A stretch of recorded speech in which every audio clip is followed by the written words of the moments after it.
कटघरे में खड़ा ये जो शख्स है, ये इस लड़की का बाप है। ये अपनी बेटी की शादी करना चाहता है, लेकिन शादी से पहले इस लड़की की कुछ फिजूल सी शर्तें हैं। शर्तें नहीं, पागलपन है। पागलपन?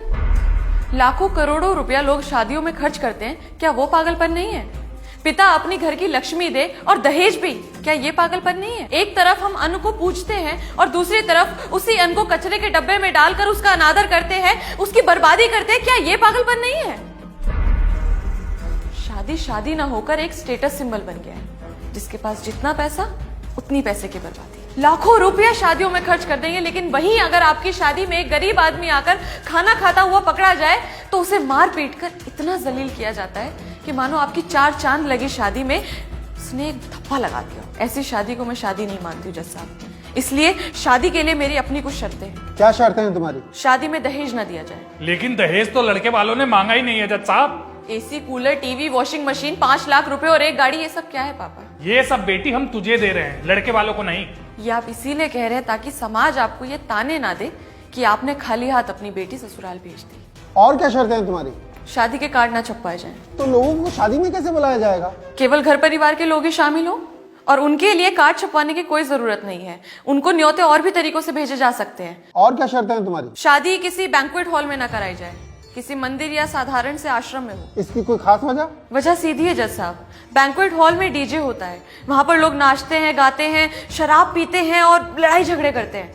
मंदिर में ये सब नहीं होता। वहां डीजे का शोर नहीं होता, वहां घंटियों की मधुर ध्वनि होती है। वहां पर शराब नहीं होती, वहां प्रसाद होता है। लड़ाई झगड़े नहीं होते, आस्था होती है।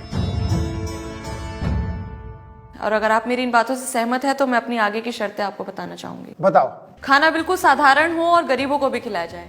किसी के साथ भी पैसे या किसी भी वस्तु का कोई लेन देन ना हो। इन शर्तों के साथ कौन शादी करेगा इससे? अगर मेरी शर्तों में आपको कोई गलती, बुराई या त्रुटि नजर आ रही है तो आप मेरा विरोध कर सकते हैं, मुझे कोई आपत्ति नहीं है जज साहब। लेकिन क्या तुम्हें लगता है कि तुम्हारे ऐसा करने से लड़के वाले शादी के लिए हाँ बोल देंगे? पता नहीं जज साहब, पर मैं इतना जरूर कहना चाहूंगी, अगर वो ना करते हैं तो मुझे इस बात का जरा भी दुख नहीं है। इन शर्तों पे कोई शादी नहीं करेगा तुझसे, फिर क्या करेगी? जिन लड़कियों की शादी नहीं होती, क्या वो कुछ नहीं कर सकती हैं पापा? आपको तो मुझ पे गर्व होना चाहिए कि मैं समाज के उस बदलाव के बारे में बात कर रही हूँ जिससे दहेज, घरेलू हिंसा, आर्थिक समस्याएं जो शादी में रुकावट पैदा करती हैं, उनको जड़ से खत्म किया जा सके। ये सामाजिक संतुलन की एक सीढ़ी है जज साहब। और मैं कोर्ट से ये अपील करना चाहूंगी कि शादी के लिए कुछ ऐसे नियम, कुछ ऐसे कानून बनाए जाएं जिससे समाज की ये कुरीतियां खत्म हो।